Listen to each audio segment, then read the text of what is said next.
다 같이 경건한 마음으로 5월 5일 주일 예배를 하나님 앞에 올려드리겠습니다. 보라, 자식들은 여호와의 기업이요 태의 열매는 그의 상급이로다. 아멘.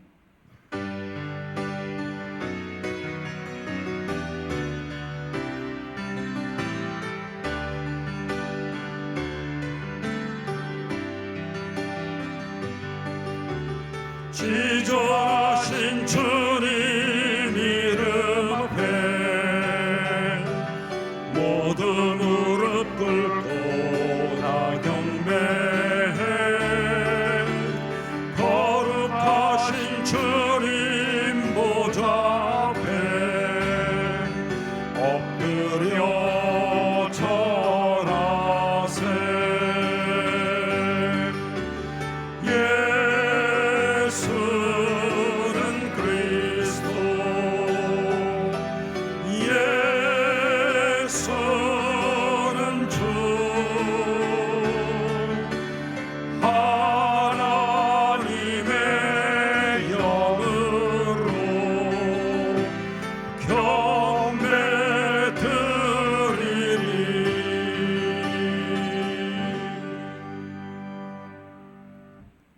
하나님 아버지 감사합니다. 거룩한 주일을 우리에게 허락하시고 또 이 예배의 자리로 우리를 인도하여 주심에 감사를 드립니다. 오늘도 하나님 앞에 예배하기에 부족한 죄인들이 예수 그리스도의 보혈을 의지하며 예배드릴 때 은혜 더하여 주시고 온전한 예배로 거룩한 예배로 하나님께 영광 올려드리는 저희들이 될 수 있게 도와주시옵소서. 하나님, 오늘은 특별히 어린이날입니다. 우리에게 어린 생명을 허락하시고 또 그들을 사랑으로 품을 수 있게 해주심에 감사를 드립니다. 신앙의 선배로서 올바른 본을 보일 수 있게 우리를 사용하여 주시옵소서. 예수님께서 천국은 마치 어린아이와 같은 자들이 들어올 수 있다라고 또 말씀하여 주심을 기억하며 신앙의 순수함을 잘 지키는 저희들 될 수 있게 도와주시옵소서. 가정의 달 5월입니다. 부모님을 사랑하고 또 우리의 가정을 소중하게 여기는 저희들 될 수 있게 도와주시고 그렇게 깊은 사랑으로 하나님을 더욱더 사랑하는 저희들이 될 수 있게 도와주시옵소서. 이 시간에 하나님을 예배합니다. 찬양할 때 우리의 입술에 은혜 더하여 주시고 선포된 말씀을 들을 때 아멘으로 화답하고 또 들은 말씀대로 살아가는 저희들이 될 수 있게 인도하여 주시옵소서. 예배의 마지막까지 우리를 붙드시고 인도하여 주실 것을 믿고 감사드리며 우리의 구원 되시는 예수 그리스도의 이름으로 기도드립니다. 아멘.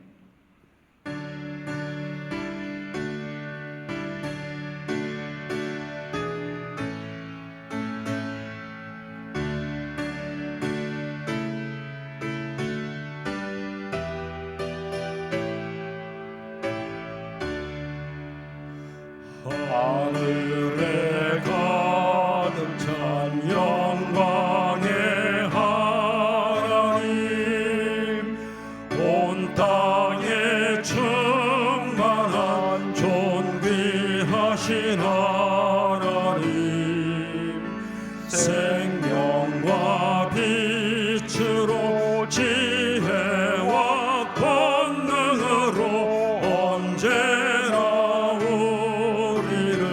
지키시는 하나님,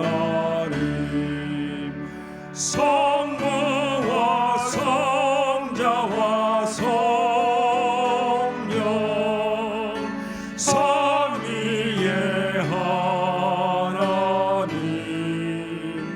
우리 예배를 받아주시옵소서. 사랑이 넘치는 자비하신 하나님, 은혜가 풍성한 구원의 하나님, 자매의 심령에 평안을 주시옵고 죄악과 허물을 용서하여 주소서. 찬송과 영광과 생명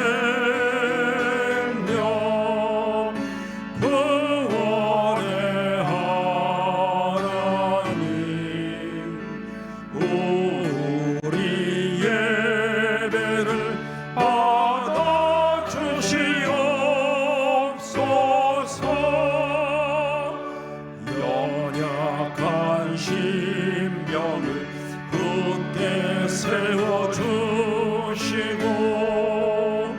우둔한 마음을 지혜롭게 하시고 주의 뜻 받들어 참되게 살아가며 주 말씀 따라서 용감하게 하소서.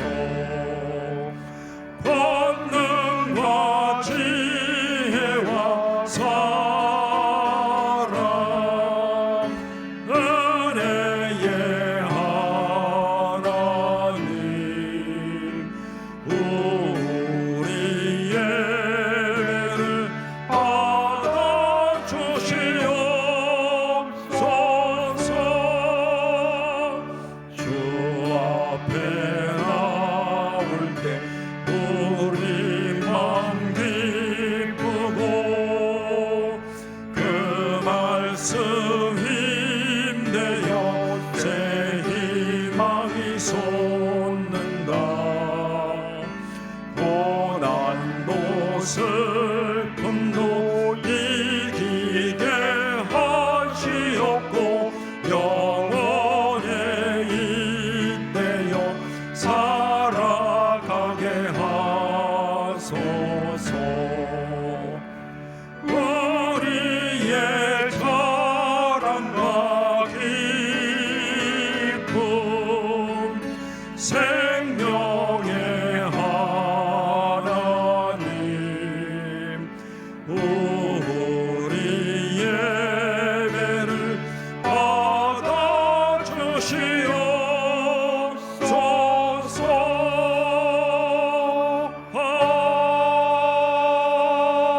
아멘.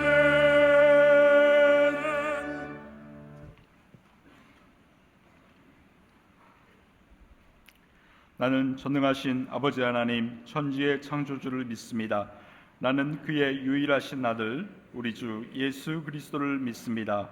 그는 성령으로 잉태되어 동정녀 마리아에게서 나시고 본디오 빌라도에게 고난을 받아 십자가에 못 박혀 죽으시고 장사된 지 사흘 만에 죽은 자 가운데서 다시 살아나셨으며 하늘에 오르시어 전능하신 아버지 하나님 우편에 앉아 계시다가 거기로부터 살아있는 자와 죽은 자를 심판하러 오십니다.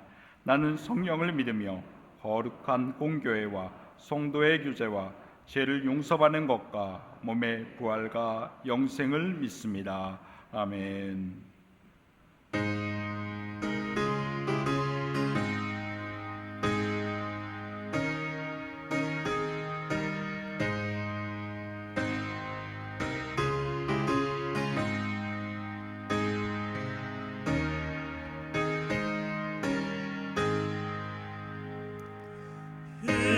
인내하신 곳에 주여 내가 비오니 죄인오라 하실 때에 날 부르소서. 주여 주여 내가 비오니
죄인오라 하실 때에 날 부르소서. 만복들 우리 주여 위로하소서. 우리 주와 같으시니 어디 있을까. 주여 주여 내가 미오니 죄인오라 하실 때에 날 부르소서.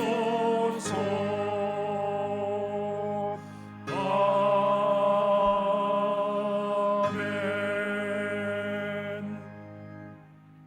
원천하 우주 만물을 창조하시고 지으신 그 모든 것을 보시기에 심히 좋았다라고 말씀하신 거룩하신 하나님의 높고 위대하심을 찬양하며 영광을 올려드립니다. 하나님 아버지의 크신 사랑과 은혜 속에 지난 4월 한 달간도 건강하게 살게 하여 주시고 오늘 거룩하고 복된 주일을 맞이하여 아버지 앞에 나와 예배드리게 하여 주시니 진심으로 감사를 드립니다. 이 시간 저희들이 드리는 예배가 모든 정성과 뜻을 모아 영과 진리로 드림으로 하나님 아버지께 영광 돌리는 귀한 예배가 되게 하여 주옵소서. 세상의 모든 주권자이신 하나님 아버지, 전 세계 많은 나라들이 전쟁과 테러, 지진, 홍수, 화산 폭발 등 자연재해와 각종 사건 사고로 인하여 소중한 생명들이 많이 희생되고 있습니다. 특별히 지난주에 브라질 남부 지역을 강타한 집중호우로 많은 사람이 사망하거나 실종되고 수만 명의 이재민이 발생한 브라질을 불쌍히 여겨 주옵소서. 많은 땀을 흘려 가꾸고 수확을 앞둔 여러 농작물의 소실뿐만 아니라 주택 파손 등 많은 재산 피해를 입어 희망을 잃고 슬픔에 잠겨 있는 브라질 국민들을 위로해 주시고 하루속히 생활터전이 복구 안정화되어 생업에 복귀해야 할 수 있도록 긍휼을 베풀어 주옵소서. 자비로우신 하나님 아버지, 나라를 위하여 기도드립니다. 현재 우리나라는 정치, 경제, 사회, 문화, 외교 등 모든 분야에서 너무나 어려운 환경입니다. 특별히 경제 불황으로 인하여 서민들의 소득이 적어져서 생활은 어렵고 여러 사유로 소상공인들의 사업장의 조업 단충이나 폐업이 늘어나가는 힘든 상황입니다. 대통령을 비롯한 모든 정치 지도자들이 하나님을 경외함으로 하나님의 말씀과 뜻을 바로 알고 깨달아 서로 협력하여 올바른 정치로 국민들에게 희망과 용기를 주게 하시고 불황 속에 있는 경제가 속히 회복되어 서민들의 삶이 좀 더 넉넉해지므로 다시 한번 제도약의 계기를 마련하는 한 해가 되게 하옵소서. 사랑이 많으신 하나님 아버지, 우리 교회를 위하여 기도합니다. 5월 정기 기도를 통하여 자문의 지혜를 구하라는 주제로 지혜를 맞이하라, 옳은 길에 머물라, 내 마음을 지키라는 뜻을 잘 이해하고 마음판에 새겨서 실행함으로 복받는 삶이 되게 하옵소서. 5월 가정의 달을 맞이하여 교회 학교와 각 가정이 굳건한 믿음을 바탕으로 아이들을 신뢰와 사랑으로 양육하고 부모님과 교사들을 진심으로 존경하고 가족 간의 사랑으로 화합하여 모든 부분이 건강하게 회복되므로 교회나 가정이 작은 천국이 만들어지므로 하나님 아버지께서 보시기에 심히 좋았더라는 칭찬을 받는 한 달이 되게 하옵소서.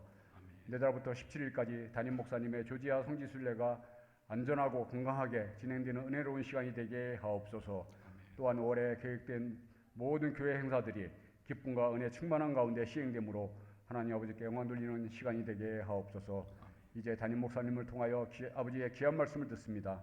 말씀을 듣는 우리들의 귀와 마음의 문을 활짝 열어주심으로 기쁜 마음으로 경청하여 듣고 우리들이 행할 바를 올바르게 깨달았고 나에게 주시는 말씀으로 아멘으로 받아 그 말씀을 마음판에 깊게 새겨 생활 속에서 삶 속에서 실천하며 살아감으로 주변에 선한 영향력을 끼쳐서 하나님 아버지께 영광 돌리게 하옵소서.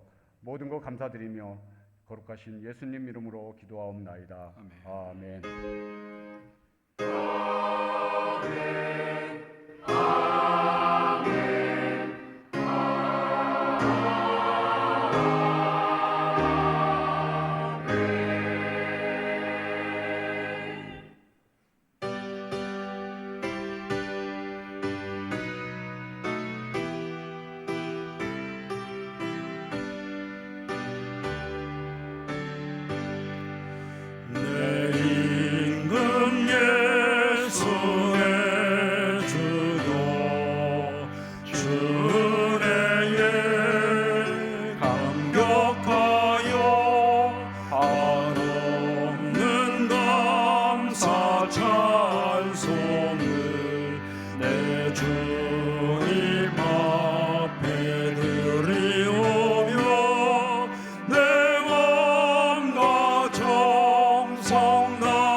우리 삶의 모든 것을 공급하시는 하나님의 사랑에 감사를 드립니다. 그 감사한 마음을 생각하며 이 시간 정성을 담아 하나님께 헌금을 올려드립니다. 드린 예물이 아름답게 쓰여질 수 있게 하나님 함께하여 주시고, 쓰여지는 곳마다 하나님의 영광이 드러날 수 있게 하나님 역사하여 주시옵소서. 10의 1을 구별하여 드린 손길을 기억하여 주시고, 물질의 마름이 없게 복내려 주시고, 또 선한 청지기로 주의 일에 더욱더 힘쓰는 손길이 될 수 있게 아버지 하나님 도와주시옵소서. 감사의 예물 드린 손길이 있습니다.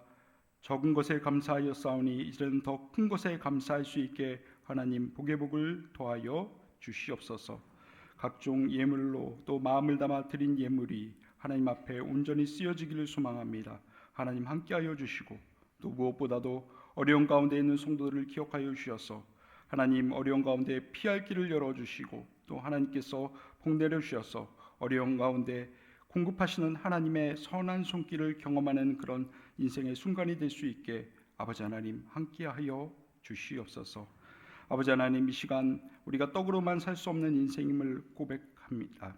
아버지 하나님, 말씀이 그립습니다. 말씀에 은혜 더하여 주시고 이 예배의 마지막 시간까지 우리와 함께하여 주실 것을 믿고 감사드리며 예수님 이름으로 기도드립니다.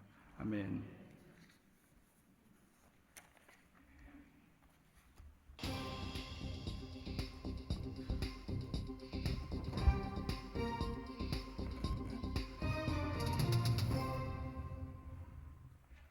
안녕하세요. 5월 첫째 주 소망 뉴스를 전해드리겠습니다. 첫 소식입니다. 소망교회 설립 38주년을 기념하여 영아부, 유아부, 유치부 아이들의 신앙 으뜸을 위하여 으뜸 후원 적금을 들기로 했습니다. 모든 재적 아이들에게 5월부터 월 2만 원의 적금을 적립해 주므로 아이들의 신앙이 으뜸으로 자라도록 격려, 후원하겠습니다. 여기에 대한 규정을 잘 알아서 교회와 학부모들은 최선을 다하여 기독교 교육을 시키므로 후원받는 모든 아이들의 신앙이 으뜸이 되어 하나님의 일꾼으로 귀하게 쓰임받을 수 있도록 기도와 협력을 부탁드립니다. 오늘까지 학습, 세례, 입교 신청을 마감합니다. 신청하신 분들은 교육을 철저히 받으시기 바랍니다. 오늘은 어버이 은혜에 감사한 마음으로 교회에서 선물을 드립니다. 어르신들 항상 건강하시기 바랍니다. 감사합니다. 내일부터 17일까지 담임 목사님과 사모님은 조지아 성지순례를 다녀옵니다. 위하여 기도와 협력을 부탁드립니다. 다음 주일에는 청년부 주간으로 사랑의 헌혈을 합니다. 피를 나누는 것은 주님처럼 사는 것입니다. 1층 게시판을 참고하여 많이 신청해 주시기 바랍니다.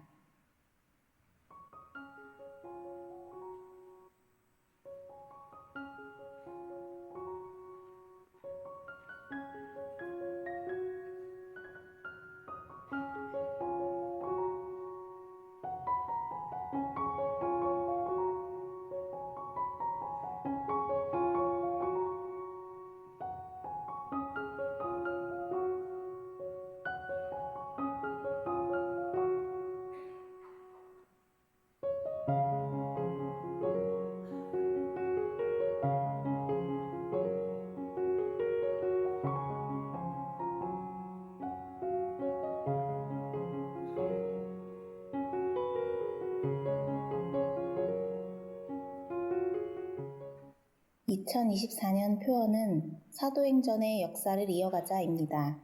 4대 실천 목표를 따라 삶으로 표어를 이룰 수 있도록 합시다. 인도자 교육이 매주 화요일 저녁 9시에 줌으로 있습니다. 많이 참여하여 은혜 받은 것을 나누시기 바라고 구역원들은 모이는 데 힘쓰시기 바랍니다. 2024년 어머니 기도회가 매주 수요일 10시 30분에 2층 요한홀에서 진행되고 있습니다. 자녀들을 위해 간절히 기도하는 시간이 되시기 바랍니다. 대출 차입 및 담보를 하나은행으로 변경합니다. 은혜로운 신앙생활 안내입니다. 이단과 사이비 종교에 대한 경각심을 갖습니다. 교회 밖에서 실시되는 성경 공부 또는 기도 모임은 참여하지 않습니다. 성도 가운데 그런 권유를 받을 경우 사무실로 연락해 주시기 바랍니다. 교회나 교역자들에 대하여 불평, 불만 및 부정적인 언어 사용을 자제해 주시기 바랍니다. 성도들끼리 돈 거래를 하지 않습니다. 교회 안에서 방문 판매, 다단계 판매, 보험 등을 판매하지 않습니다. 이 외에 성도로서 적당하지 않은 언행은 절제하여 교회 내뿐 아니라 지역사회에 덕을 끼치는 소망교회 성도들 되시기 바랍니다.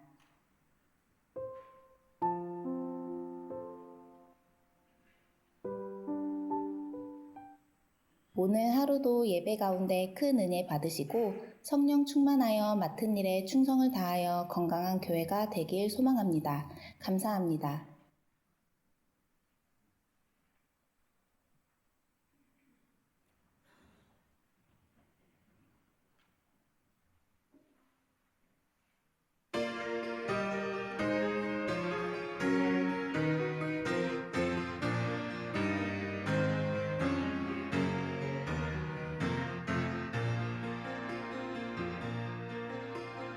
세상에 전할 기쁜 말씀 아름다운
소망교회 설립 38주년을 기념해서 우리 영아부, 유아부, 유치부 모든 아이들에게 어떤 후원 적금을 들어드리기로 했습니다. 이제 4월부터 하기로 했는데 부모들에게 공지가 조금 늦어졌습니다. 그래서 5월부터 오늘부터 시행을 하는 것이 좋겠다 이렇게 생각을 합니다. 모든 아이들에게 월 2만 원씩 어떤 후원 적금을 들어줍니다. 이제 통장까지 다 만들었으니까 이달부터 시행을 하도록 그렇게 하겠으므로 여러분들 기도 많이 해주시고 협력도 많이 해주시기를 바랍니다. 그리고 오늘 어버이날을 맞이해서 참 어버이날은 아니고 어버이날이 이제 다가오니까 어버이 은혜에 감사한 그런 마음으로 교회에서 작은 선물을 하나 준비했습니다. 4층에 계신 분 그리고 5층에 계신 분 70세 이상 어르신들은 그 자리에 잠깐 일어나 주시기 바랍니다. 70세 이상 되신 어르신들 잠깐 일어나 주시기 바라고 우리는 다 같이 어머니의 마음 이렇게 노래하도록 하겠습니다.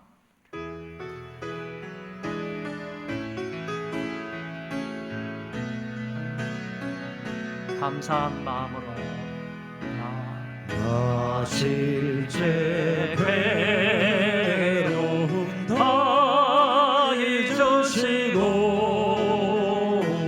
길을 제 밤낮으로 애쓰는 마음 진 자리 마른 자리 가라리시며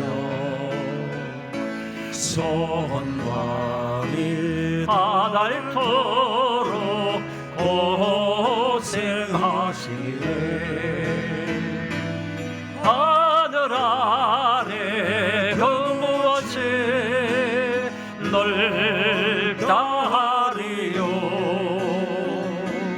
어머님의 희생은 가히 없어라.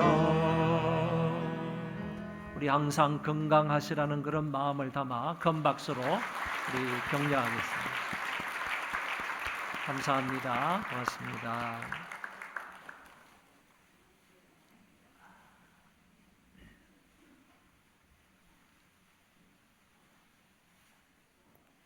자, 혹시 못 받으신 분 계신가요? 네, 감사합니다. 여러분 그 광고 하나를 듣고 조금은 당황하지 않으셨는가 이렇게 생각이 됩니다. 왜 그런가 하면은 이런 광고는 우리 교회에서 처음인 것 같아서 여기 광고도 나와 있습니다. 대출 차입 및 담보를 하나은행으로 변경합니다. 이렇게 되어 있는데 우리가 지금까지 이제 대출을 받아서 쓰고 있는 은행은 부산은행이었습니다. 그래서 여러분들이 부산은행에다가 이렇게 헌금도 하고 그렇게 했는데 이제는 조금 은행을 변경했습니다. 바꾸었습니다. 바꾼 단 하나의 이유는 이제 이자가 조금 높아서 이율을 조금 낮추는 의미로 우리가 부산은행에서 하나은행으로 이제 갈아탔습니다. 소위 말해서 갈아탔습니다. 이자가 좀 차이가 좀 있습니다. 우리는 지금 한 5.5% 정도 쓰고 있는데 지금 하나은행에는 이제 4.15로 낮추었습니다. 그래서 상당한 많은 차이가 있기 때문에 이율을 좀 낮추기 위해서 우리가 은행을 좀 이렇게 변경을 했습니다.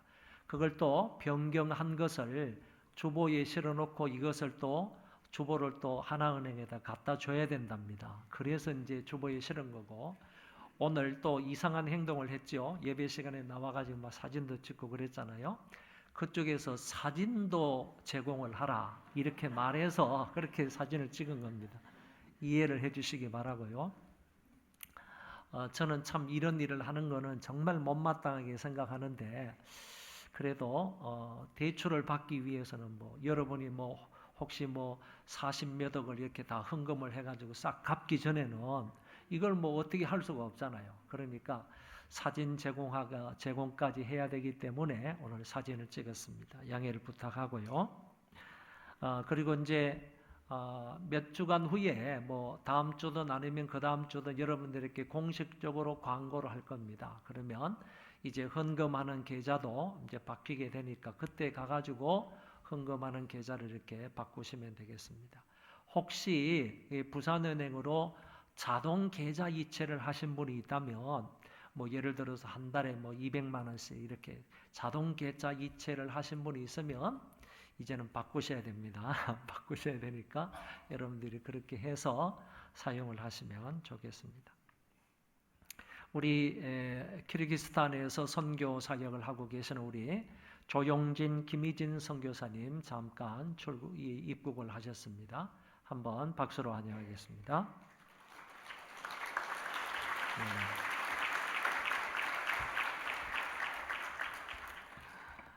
선교 사역을 정말 은혜 가운데에서 충성스럽게 잘 하고 계시는데 여러분 더 많이 기도해 주시기를 바라고 신학교를 지금 운영하고 있는데 신학교를 운영하는 게 정말 만만치 않다고 얘기하면서 와서 좀 강의도 해주고 좀 후원도 해줄 그런 스폰서를 좀 찾아야 되는데 그런 사람을 좀 찾기가 그런 교회를 찾기가 좀 만만치 않은 것 같습니다. 우리 교회의 후원으로는 뭐 상당히 많이 부족하니까 여러분들 이런 사역들을 위해서도 많이 기도해 주시면 감사하겠고 또 여러분들 협력을 부탁을 드립니다. 하나님 말씀 보겠습니다. 사도행전 9장 20절에서 31절입니다. 사도행전 9장 20절에서 31절입니다.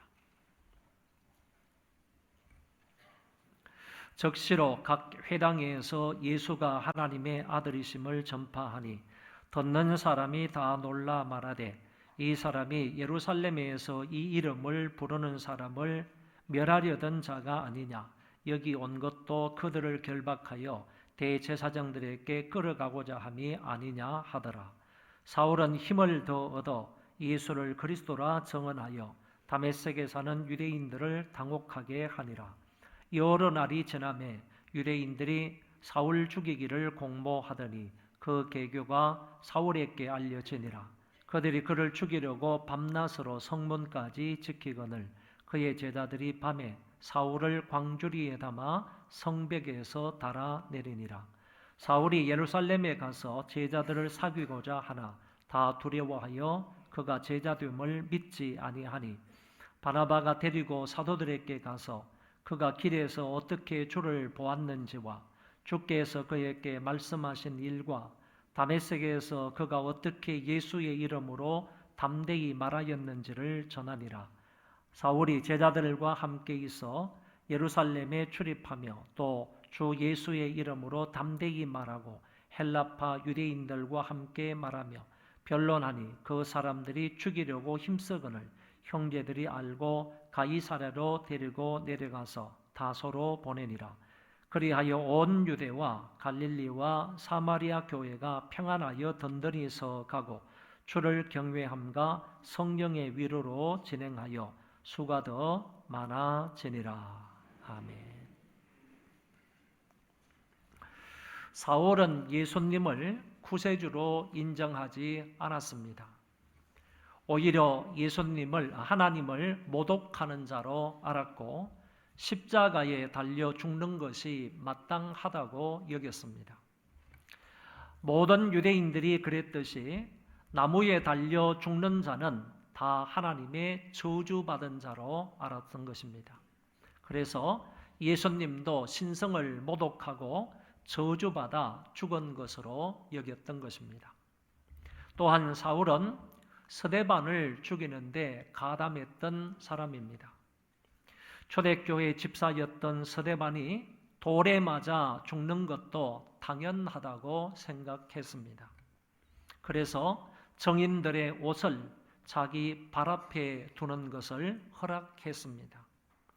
어쩌면 스데반을 죽여도 좋다는 정인들의 좌장이 되었는지도 모르겠습니다.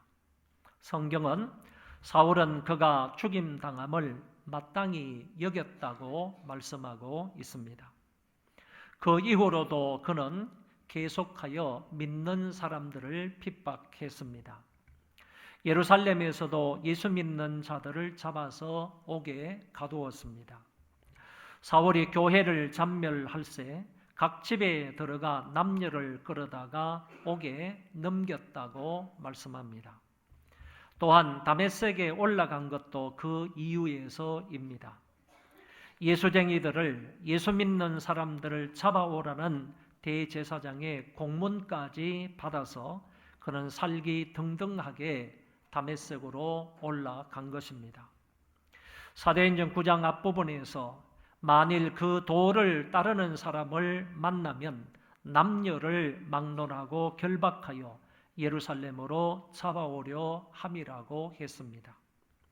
사울은 교인들을 색출하여 잡아오기 위하여 해외 출장까지 간 것입니다.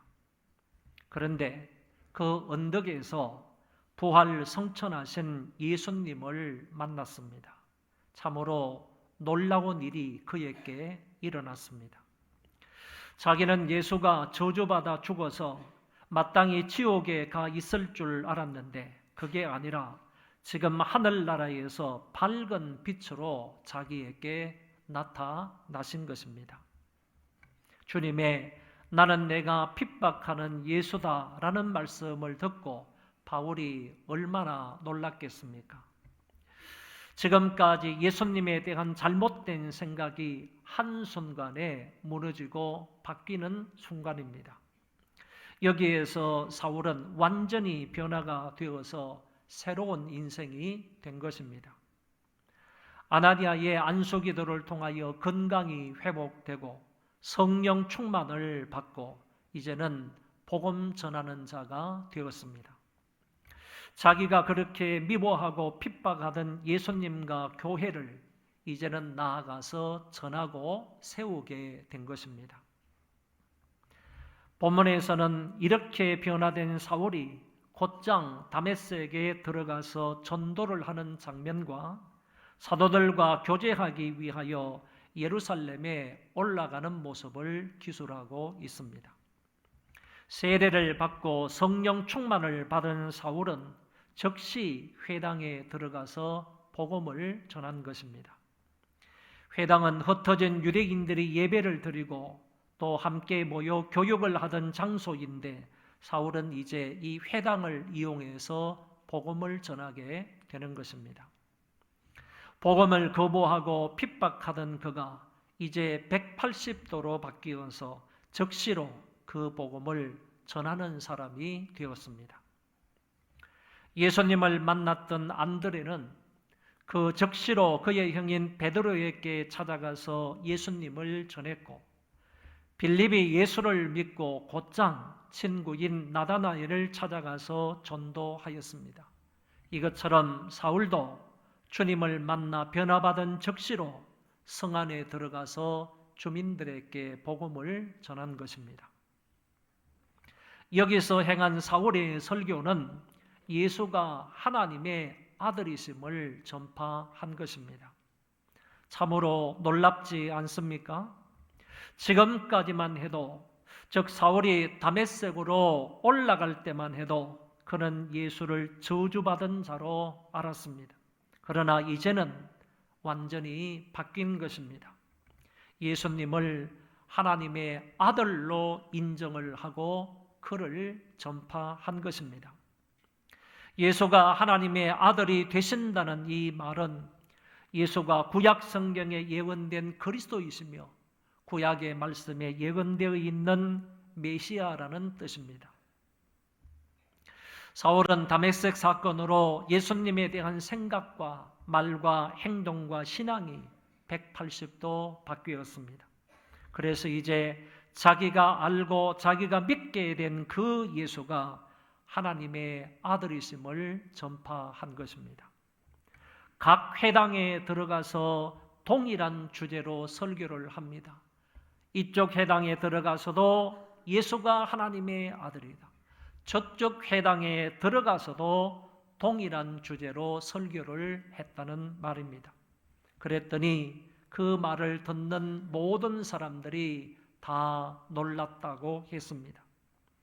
20절, 21절 말씀에 보시면 적시로 각 회당에서 예수가 하나님의 아들이심을 전파하니 듣는 사람이 다 놀라 말하되 이 사람이 예루살렘에서 이 이름을 부르는 사람을 멸하려던 자가 아니냐. 여기 온 것도 그들을 결박하여 대제사장에게 끌어가고자 함이 아니냐라고 했습니다. 사울의 변화는 순간적이었습니다. 그는 불과 일주일 만에 신자들을 대적하던 자가 이제 회당에서 예수를 전파하는 사람이 되었습니다. 사울은 더 힘을 얻어서 예수가 그리스도임을 전파했습니다. 더 힘을 얻었다는 말은 육체적인 힘을 말하는 것이 아니라 성령님께서 주시는 영적인 힘과 능력을 말하는 것입니다.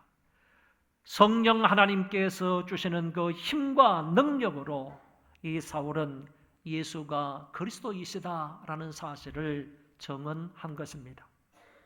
그랬을 때 유대인들은 당황하게 되었습니다.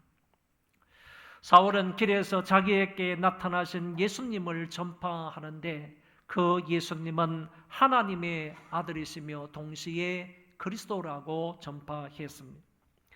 예수님이 하나님의 아들이시라는 말은 예수님이 구세주이고 메시아라는 뜻이고 예수님이 그리스도라는 말은 그가 왕이요 제사장이요 선지자라는 뜻을 가지고 있습니다. 이 둘을 하나로 묶으면 사울은 지금 다메섹에 있는 유대인들에게 주님은 왕이시요 제사장이시요 선지자의 역할을 하심으로 메시아임을 그들 가운데 선포했다는 얘기입니다. 사울을 통하여 예수님에 대한 이런 말씀을 들었던 유대인들은 다 놀랐으며 당황스러워했고 이제는 분노한 나머지 사울을 죽이겠다고 모의하게 됩니다. 성경은 분명히 말씀하시기를 그들은 사울 죽이기를 공모하였다고 했습니다. 유대인들은 처음에는 다 사울의 추종자들이었으며 사울을 존경했을 것입니다. 왜냐하면 유대율법에 정통했던 사람이고 가말리엘 문화생이었고 여기에 하나님에 대한 열심으로 기독교인들을 박멸하고 있으니 장래가 촉망되는 사람으로 이해를 했을 것입니다. 그런데 이 사람이 완전히 변화가 되어 예수를 하나님의 아들로 예수가 그리스도이시라고 전파하고 있으니 그 말을 들었던 유대인들은 당황스러울 수밖에 없었고 그를 드디어 죽이자고 했던 것입니다. 23절부터 25절까지의 말씀을 읽어보겠습니다. 다 같이 한번 읽어봅시다. 여러 날이 지나매 유대인들이 사울 죽이기를 공모하더니 그 계교가 사울에게 알려지니라. 그들이 그를 죽이려고 밤낮으로 성문까지 지키거늘 그의 제자들이 밤에 사울을 광주리에 담아 성벽에서 달아내리니라. 아멘. 같이 읽고자 했던 것은 여러분 이 앞에 구절이 22절 말씀인데 22절과 23절에는 대단한 큰 한 사건이 여기에 끼어든다. 그것을 말씀을 드리기 위함이었습니다. 여기 23절에 여러 날이 지나매 그랬는데 이 여러 날이 얼마 정도 되는지는 정확하게 아무도 모릅니다.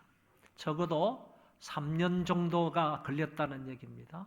그러니까 22절과 23절 사이에는 3년 정도 걸리는 어떤 사건이 여기 개입을 한다는 겁니다. 그 부분에 관하여서 제가 상세하게 말씀을 드리지는 못하고 여러분들이 교회 홈페이지에 오늘 본문의 설교를 보면 거기에는 원고에 그대로 다 써놨습니다. 이 사건을 여러분들이 꼭 집에 가셔서 설교 원고를 한번 읽어보시면서 그것이 어떤 사건인지를 22절과 23절 중간에 끼어드는 그 사건이 무슨 사건인지를 여러분들이 성경을 근거로 해서 이해해 보시면 좋겠습니다. 저는 그냥 설명 없이 23절 말씀을 그대로 이어가도록 하겠습니다. 사울의 이 말을 들었던 많은 유대인들이 화가 났습니다. 이 성난 유대인들은 이제 사울을 죽이기 위하여 밤낮 성문을 지키고 있는 것입니다. 그래서 제자들이 밤에 광주리로 그 사울을 바깥으로 달아내려서 사울을 피하게 했습니다. 다메섹의 유대인들은 사울을 죽이기로 공모했으나 다메섹의 안에 있는 기독교인들은 사울을 오히려 빼돌려서 이 사울을 보호하는 장면을 엿볼 수 있습니다. 잘 들으시기를 바랍니다. 의제의 동지는 지금 자기를 죽이려고 하고 있고요.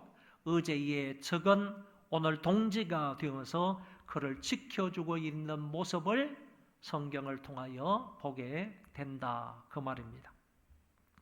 사울이 광주리를 타고 성 밖으로 빠져나오는 이 장면도요, 나중에 가서야, 고린도후서 11장에 가서야 바울이 다시 한번 이 사건을 설명을 합니다. 그런데 오늘 본문의 말씀하고 약간 다른 정보가 있습니다. 보시기 바랍니다.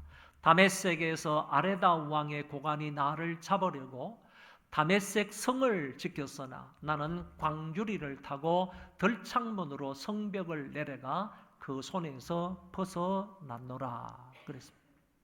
여기에 말씀하고 오늘 본문의 말씀하고 연결을 시켜서 이야기를 한다면 이 유대인들이 작당을 한 겁니다. 유대인들이 사울을 죽이기로 작당을 했는데 누구와 함께 손을 잡았는가 하면은 바로 여기 나오는 아레다 왕의 고관하고 손을 잡아서 사울을 죽이기로 음모를 깨었다. 음모를 생각했다. 계획을 했다. 그런 얘기가 되는 것입니다. 이 유대인들이 당시 아레다 왕의 고관과 손을 잡고 함께 협력을 해서 사울을 잡으려고 했지만 사울은 밤에 형제들의 도움으로 이 다메섹 성 안에 있는 기독교인들의 도움으로 그 성을 빠져나올 수가 있었다고 말하고 있습니다.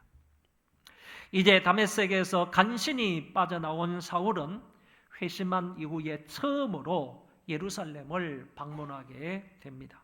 이때를 주후 38년경이라고 생각이 됩니다. 여러분에게 지난 주일 말씀을 드린 대로 사울의 회심은 AD 35년 1월 25일이었다라고 말씀을 드린 바가 있습니다. 그러면 사울이 회심한 지가 35년 1월 25일이었다면 지금 한 3년 정도 지나서 이 사울이 38년 정도쯤에 첫 번째로 예루살렘 성을 방문하게 된다. 바울이 회심하고 난 이후에 첫 번째로 예루살렘을 방문하게 된다는 얘기입니다.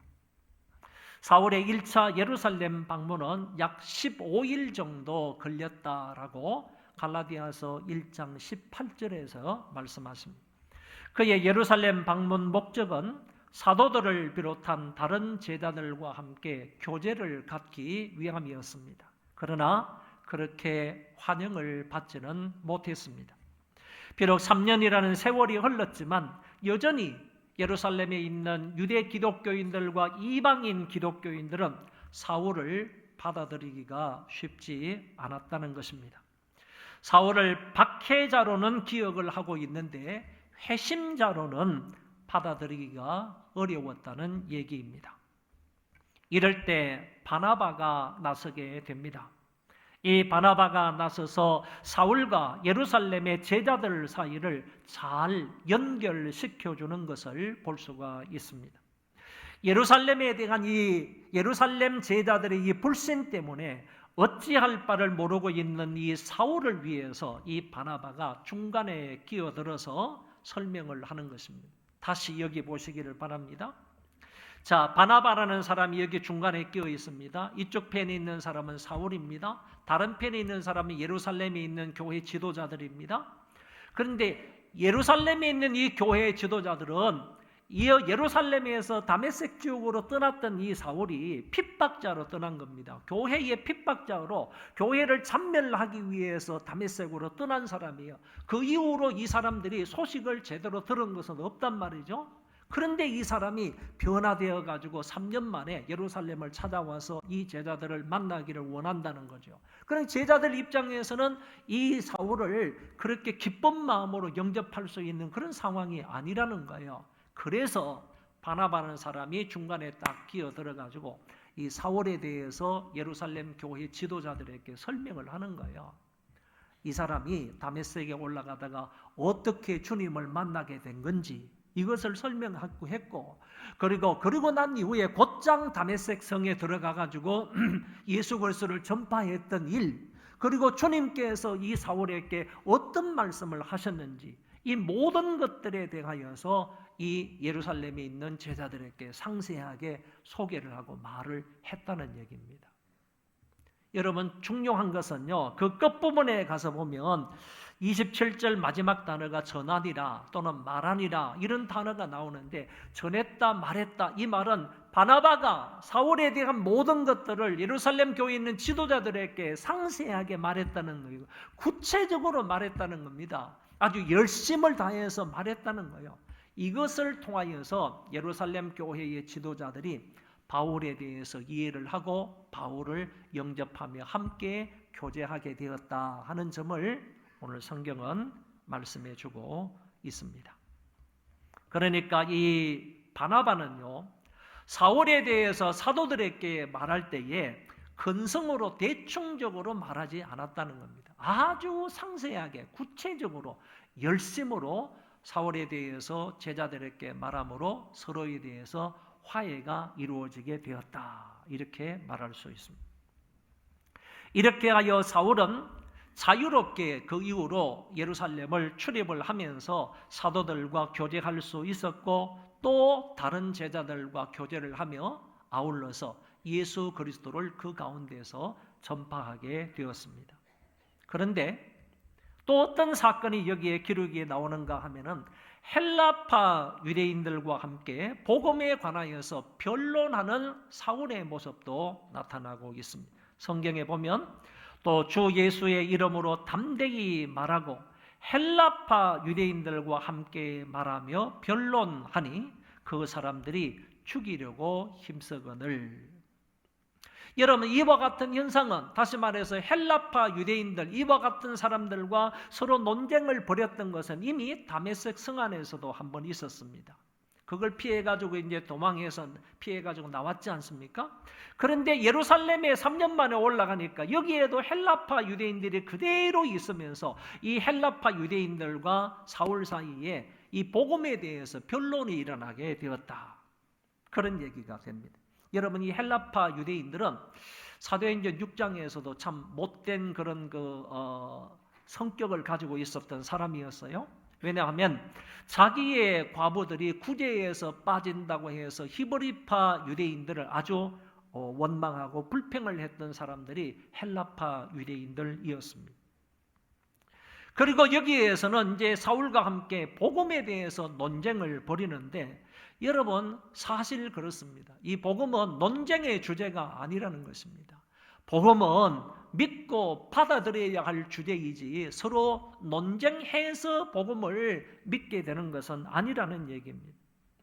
여러분, 교회이든 가정이든 어떤 단체이든 간에 불평불만하는 사람보다요, 감사하는 사람이 있어야 하는 것입니다. 그래야 그 교회가 행복한 교회가 되는 것이고 그 가정과 구역도요, 행복한 가정과 구역이 되는 거예요. 그런 가정과 그런 구역과 그런 교회가 행복하고 주 안에서 잘 되는 그런 기관이 되는 것이지, 그 가운데에서 헬라파 유대인들처럼 과거에도 지금 원망불평하고 있고 또 지금도 복음에 관해서 사울과 함께 논쟁하고 있는 이런 모습들을 보니까 이런 모습들은 교회에 결코 유익이 되지 않는다는 것입니다.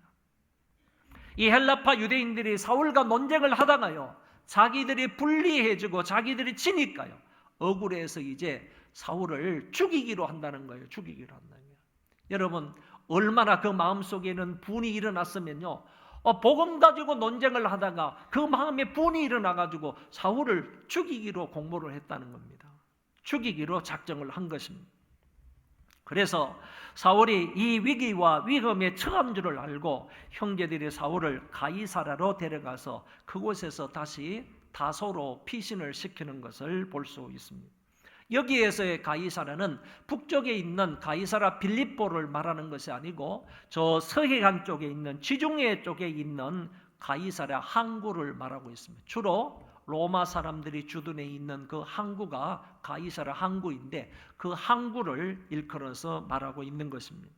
바로 이곳에서 다시 말해서 이 가이사라 항구에서 다소까지는요, 육로로도 갈 수가 있고 또 해로로도 갈 수가 있습니다. 근데 바울은 해로로 이 가이사라에서 자기의 고향인 다소까지 올라가게 되었다라고 말씀해 주고 있어요.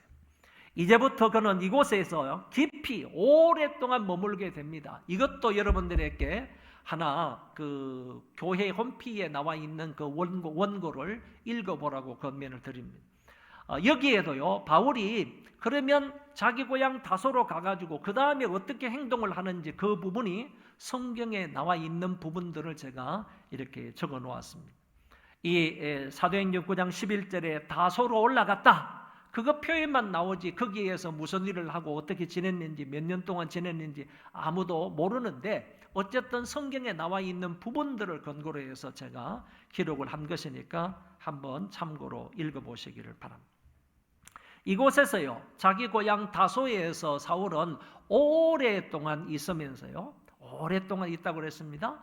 적어도 10몇 년 있는 거죠. 오랫동안 있으면서 자기의 신앙을 정비하는 것입니다. 그리고 먼 훗날에 하나님의 일을 효과적으로 감당하기 위해서 여기에서 하나님과 말씀을 묵상하면서요, 그리고 하나님 앞에 기도하면서 성령의 충만함을 받고요, 이렇게 해서 오랫동안 신앙 정비하는 그런 기간을 갖게 되는 것입니다. 뿐만 아니라 자기 고향이니까 고향 주변에 있는 사람들을 만나서 복음을 전하는 이런 일도 하게 되는 것을 엿볼 수 있습니다. 그런데 사울이 예루살렘을 떠나서 자기의 고향 다소로 내려갔다고 오늘 본문에는 말씀하고 있지 않습니까? 그런데 이때는 왜 다소로 내려갔느냐라고 할 때는 핍박 때문에 이 사울이 다소로 자기 고향으로 내려가요. 그런데 핍박뿐이 아니라 또 다른 이유가 있어서 내려갔다 하는 점을 성경은 이렇게 밝혀주고 있다는 거죠. 이 성경을 보시면 22장에 가서 말씀하시는 것인데, 후에 내가 예루살렘으로 돌아와서 성전에서 기도할 때에 황홀한 중에 봄에 주께서 내게 말씀하시되 속히 예루살렘에서 나가라. 그들은 내가 내게 대하여 정언하는 말을 듣지 아니하리라 하시거늘. 이렇게 말씀합니다. 중요한 사항이 두 가지가 나옵니다. 이 사울은 예루살렘에서 그냥 조금 핍박이 있다고 해가지고 그것을 피해가지고 가이사라로 갔다가 가이사에서 다소로 간 것이 아니라는 얘기죠. 그런 핍박 때문이기도 하지만은요, 주 이유는요, 예루살렘 성전 안에서 당신이 기도를 하는데 하나님께서 환상 중에 나타나서 예루살렘을 빨리 떠나라, 주님의 명령이 있었기 때문에 떠났다는 거예요. 그것뿐만 아니라 두 번째 중요한 사항은 왜 떠나라고 하셨는가 하면은 너는 예루살렘을 빨리 떠나야 할 이유가 있다. 너는 지금 사람들에게, 어쩌면 그 헬라파 유대인들에게 나에 대해서 설명한다는 거지. 예수 그리스도에 대해서 정언한다는, 예수 그리스도를 가르치고 전파한다는 거예요. 사울이 예루살렘에 가가지고도요, 놀지 않았습니다. 그곳에 가서도요, 예수 그리스도를 그 사람들에게 전파했는데, 특별히 그 가운데 있는 헬라파 유대인들, 자기를 죽이려고 하는 자들 아닙니까? 그 사람들에게도 복음을 전하였으나 네가 나에 대해서 전하는 그 말을 그 사람들은 듣지 아니하리라고 한 거예요. 이런 이유 때문에 이 사울은 그곳을 떠나서 가이사라를 거쳐 자기의 고향인 다소까지 올라가게 되었다. 이렇게 설명할 수가 있습니다. 정말 아쉽고 비참한 것은요, 무엇인가 하면은 저들은 내가 나에 대하여 말하는 것을 듣지 아니하리라 그랬습니다. 이건 주님의 말씀이에요. 그들은 내가 내게 대하여 청언하는 말을 듣지 아니하리라 그랬습니다. 여러분, 예수 그리스도에 대한 말씀을 들어야 구원을 받고 그리스도에 대한 말씀을 들어야 생명을 얻는 것 아니에요? 구원을 받고 믿음을 갖게 되는 것 아닙니까? 그런데 이 사람들은 네가 나에 대해서 말해도 저들은 듣지 아니하리라. 여러분, 복음을 들어야 사는 겁니다. 복음을 들어야 구원을 받는 거예요. 들어야 생명을 얻는 거예요. 그래서 다른 종교는 고행의 종교라고 할 수가 있지만은요, 기독교는요, 듣는 것부터 출발하는 종교예요. 하나님의 말씀을 들어야 믿음이 생기는 거예요. 믿음은 들음에서 나며요. 들음은 그리스도의 말씀으로 말미암았느니라. 그러니까 믿음은 들음에서 나고 구원은요, 들음에서 나는 거예요. 그러니까 그리스도에 대한 이 복음의 말씀을 들어야 되는데 이 사람들은 아예 귀를 딱 막고 마음을 딱 닫아놓고 듣지 아니하리라. 그랬기 때문에요, 사울은 여기에서 피해서 다른 곳으로 이동을 하게 된다는 말씀입니다. 이제 마지막 구절로 가겠습니다. 31절 다 같이 한번 읽어볼까요? 그리하여 온 유대와 갈릴리아와 사마리아 교회가 평안하여 든든히 서가고 주를 경외함과 성령의 위로로 진행하여 수가 더 많아지니라. 아멘. 여기에서 좀 특이한 표현이 하나 나와요. 지금까지는요, 유대 지방의 복음이 전파가 되어서 교회가 생겼어요. 그 윗지방이 사마리아요. 사도행전 8장에서는 빌립 집사님에 의해서 사마리아 전 지역에 대부흥이 일어났어요. 교회가 생겼어요. 그 윗지방이 갈릴리예요. 그 윗지방이. 갈릴리에 복음이 전파되어서 교회가 생겨났다는 얘기가 없어요. 지금까지는. 그런데 오늘 여기 본문에서는 갈릴리에 뭐가 생겼어요? 교회가 있다는 얘기입니다. 교회가 있다는 거예요. 그래서 지금 복음은요, 전파가 되는데 온 유대 땅에 복음이 전파가 되었어요.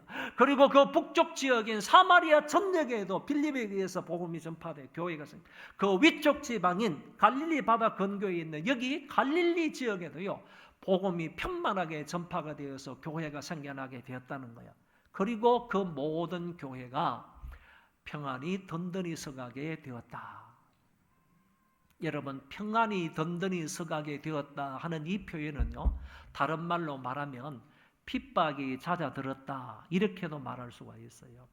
로마의 핍박이라든지 아니면 안 믿는 불신자들의 핍박이나 아니면 유대인들의 핍박, 이 핍박이 잦아들므로 인하여서 교회는 지금 평안해졌다는 얘기예요. 그리고 평안해지니까 교회의 복음은 점점 더 퍼져나가게 되는 것이죠. 이거는 역사적인 배경을 가지고 있는 말씀이에요. 그 역사적인 배경이 어떤 배경인가 하면은 이 당시에 로마의 황제는 칼리큘라였습니다. 칼리큘라 황제였었는데 이 칼리큘라 황제가 무슨 명령을 했는가 하면 자기의 흉상을요, 자기가 지배하는 전 나라에다가 그 신전에다가 다 갖다 놓아라 그랬습니다. 자기들이 있는 그 모든 신전에다가, 모든 나라의 신전에다가 자기의 흉상을 갖다가 안치를 해라 하는 명령이 있었던 겁니다. 여러분, 다른 나라는 모르지만은 유대 땅에서 예루살렘 성전에서 갈리큘라의 그 흉상을 예루살렘 성전 안에다가 안치를 해둘 수 있습니까? 예루살렘 사람들, 유대 사람들이 전부 다 이걸 반대한 거예요. 이거는 절대로 있을 수가 없다. 이건 우상 숭배다. 그래가지고 갈리큘라의 흉상을 예루살렘 성전에 갖다 두지 못하게 했습니다. 이거를 거부했습니다. 그리고 데모를 일으킨 겁니다. 이랬을 때요, 놀랍게도요, 갈리큘라 황제가 AD 41년 1월 24일에요 암살을 당해요. 그런 명령을 내려놓고 나서 조금 있다가요, 갈리큘라 황제가 암살을, 원인 모를 사람에게 의해서 암살을 당한다고요. 암살을 당해서 AD 41년에 죽어요. 1월 24일에 죽는단 말이죠. 죽고 나게 되니까 어떤 문제가 로마에 생기는가 하면 후임 황제를 세워야 될 거예요. 후임 황제를 세우는데 혼란이 뭐 이만저만이 아닌 거예요. 정치적인 혼란이 많이 생겨요. 여러분, 후임 황제를, 그것도 그냥 순조롭게 잘 이양되는 그런 황제를 세운다 그러면 그렇게 혼란하지 않을 것이지만은 암살되고 난 이후에 어떤 다음에 황제를 세우게 된다면 얼마나 정치적으로 혼란이 있겠습니까? 그런 혼란이 로마 나라에 있기 때문에 유대 땅에는 신경을 쓸 필요가 없던 거예요. 못 썼던 거예요. 유대 땅에 대해 신경을 못 썼던 거예요. 못 쓰니까 핍박이 잦아든 것 아닙니까? 줄어든 것 아닙니까? 없어진 것 아닙니까? 로마로부터 오는 박해가 제일 심했으니까, 그런 박해가 없으니까 교회는 평안히 든든히 서가고 믿는 자의 수가 더 많아지게 된 겁니다. 여러분, 이런 놀라운 역사를 여기에서 기록해 주고 있다, 그런 얘기입니다. 마지막 문장이에요. 교회가 주를 경외함과 성령의 위로로 진행하여 수가 더 많아지게 되었다. 여러분, 교회의 1차적인 목적은 주를 경외하는 데 있습니다. 우리의 1차적인 목적이 주님을 경배하는 데 있다니까요. 그러니까 주님을 경배하는 일에 어느 누구를 막론하고 힘을 써야 돼요. 힘을 써야 돼요. 온 정성과 몸과 마음을 다해야 돼요. 마음을 다해야 돼요. 우리가 예배 자리에 나와가지고 하나님 앞에 예배하는 이 일요, 이거 정말 우선순위를 삼아야 된다니까요. 창조의 목적이 예배이지 않습니까? 구속의 목적이 예배이지 않습니까? 저와 여러분이 하나님의 형상대로 창조함을 받았습니다. 예수 그리스도를 통하여 구원함을 받았어요. 1차적인 목적이 뭐냐? 하나님을 예배해야 된다니까요. 하나님을 경외해야 되는 거예요. 그러면 하나님을 경외하게 되면요, 그 교회는 자동적으로 건강한 교회가 되는 거예요. 하나님을 경외하는데 열심을 내면, 온 성도들이 열심을 내면 그런 교회가 하나님 부흥 발전하게 되는 거예요. 그리고 성령의 위로로 진행하게 되면요, 성령의 능력이나 성령의 지혜나 성령의 위로로 그 교회가 진행하게 되면요, 교회는 부흥 발전하는 겁니다. 이런 의미에서 주를 경외함과 성령의 위로로 진행하여 수가 더 많아지게 되었다라고 말씀합니다. 초대교회는 120명으로 출발을 했어요. 그게 500명으로 늘어났어요. 3,000명으로 늘어났어요. 5,000명으로 늘어났어요. 8,000명으로 늘어났어요. 수를 헤아릴 수 없을 정도로 많이 늘어났어요.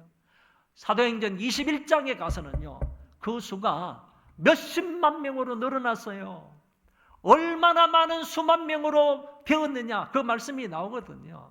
포사이 무리아데스라고, 얼마나 많은 수만 명이 믿는 자가 되었느냐 분명하게 말씀하고 있어요. 그러니까 사도행전 1장에서요, 사도행전 21장까지 가는데요, 이렇처럼 120명이 출발해서 사도행전 21장까지 수십만 명이 믿는 사람이 생겼다는 거예요. 이렇게 대부흥이 일어날 수 있는 것은요, 이거예요. 주를 경외함과 성령의 위로가 있어야 한다는 거죠. 이거 있으면 교회는 이렇게 성장 부흥할 수가 있다 하는 점을 알 수가 있습니다. 간단히 결론을 말씀을 드립니다.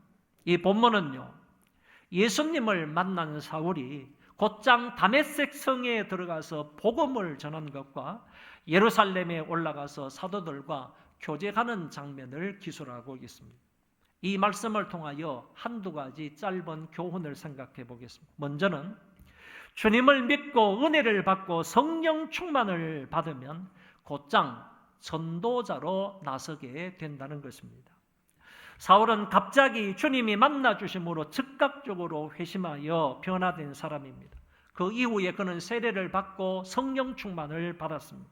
그 즉시로요, 복음 전파자가 되었습니다. 여러분, 은혜 받은 사람은 잠잠할 수가 없습니다. 성령 충만함을 받은 사람은 성령께서 그 사람을 주장하시고 인도해 가시기 때문에 말하지 않을 수가 없습니다.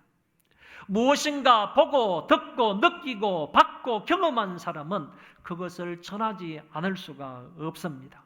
이것은 사울뿐만 아니라 모든 예수님의 제자들에게도 동일합니다. 예수를 믿고 성령을 선물로 받아서 곧장 전도자들이 되었던 것입니다. 나를 만나주시고 내가 믿는 그 예수님을 나아가서 전파하면 됩니다. 정말 할 말이 없으면요, 교회에 와보라. 교회에 한번 와봐라. 교회에 와서 한번 예수님을 한번 믿어봐라. 그리고 예수를 믿기만 하면 정말 좋다. 예수를 믿기만 하면 우리는 그냥 구원을 받는다. 이런 말 정도라도 사람들에게 해줄 수 있으면 좋겠습니다. 오늘 우리도 사울처럼 주님을 만나고 성령으로 충만하여 성실한 복음 전파자로 살아갈 수 있기를 바랍니다. 두 번째 교훈은 교회 안에는 사울 같은 사람도 있지만 바나바와 같은 사람도 있다는 것입니다. 바나바는 자신의 재산을 어려운 사람들을 위해서 희생한 사람입니다. 뿐만 아니라 그 이름 뜻처럼요, 위로와 격려의 아들입니다. 그리고 그를 가리켜 성령과 믿음이 충만한 사람이라고 했습니다.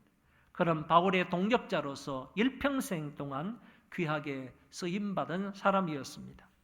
사울이 앞장서서 복음을 전하는 사람이라면 바나바는 그의 동역자로서 위로와 격려의 사람이었습니다. 이들뿐만 아니라 다메섹의 성도들도 있었고 예루살렘에 있는 베드로와 야고보 같은 제자들도 핍박 중에도 교회를 잘 지키고 있었던 사람들이었습니다. 이 모든 그리스도인들은요, 각자의 위치에서 주어진 일들을 성실하게 감당했던 것입니다. 이 사람들처럼 각자에게 주어진 사명들을 생각하면서 자기 임무에 충실했으면 좋겠습니다. 목사는 교회 안에서 다양한 임무들을 감당하게 됩니다. 그리고 장로는 신방과 치리의 임무를 감당하게 되고, 안수 집사는 재정 출납과 봉사의 일을, 권사는 기도와 신방하는 일, 그리고 교사는 가르치는 일, 찬양대원은 찬양하는 임무, 각 부서의 부원들은 자기에게 주어진 일에 충성을 다하면 됩니다.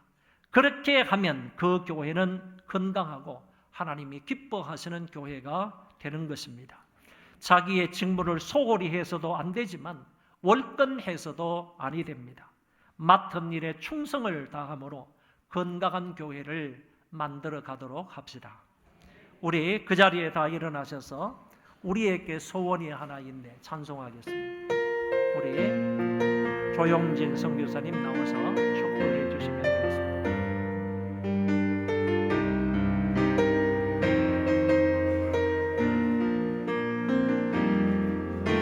우리에겐 소원이 하나 있네. 주님 다시 오실 그날까지 우리 가슴에 새긴 주의 십자가 사랑, 나의 교회를 사랑해 하네. 주의 교회를 향한 우리 마음, 희생과 포기와 가난과 고난, 하물며 죽음조차 우리 막을 수 없네. 우리 교회는 이 땅의 희망. 교회되게 예배되게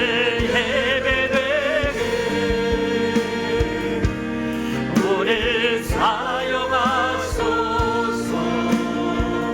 진정한 부흥의 날 오늘 희망으로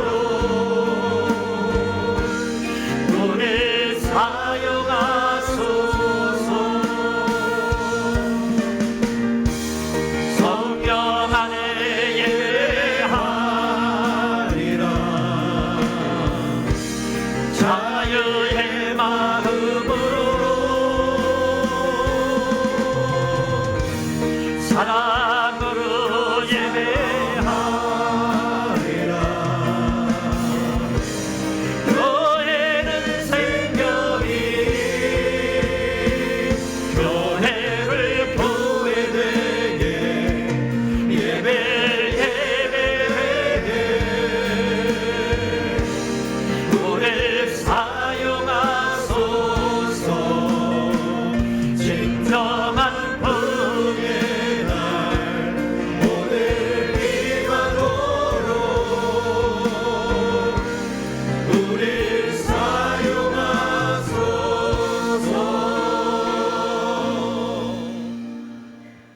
이제는 우리 주 예수 그리스도의 크신 사랑하심과 하나님의 극진하신 사랑하심과 성령님의 감화, 감동, 위로, 역사, 충만하심이 오늘 말씀을 들음으로 사울과 바나바와 같이 주가 메시아심을 믿고 전파하여 맡은 일에 충성을 다함으로 건강한 교회를 만들어가기를 다짐하는 우리 소망교회 성도들 머리머리 위에, 이 나라와 이 민족 위에, 또 온 세계에 복음을 전하고 있는 선교사님들과 그 사역 위에 이제로부터 영원토록 함께 있을지어다. 아멘.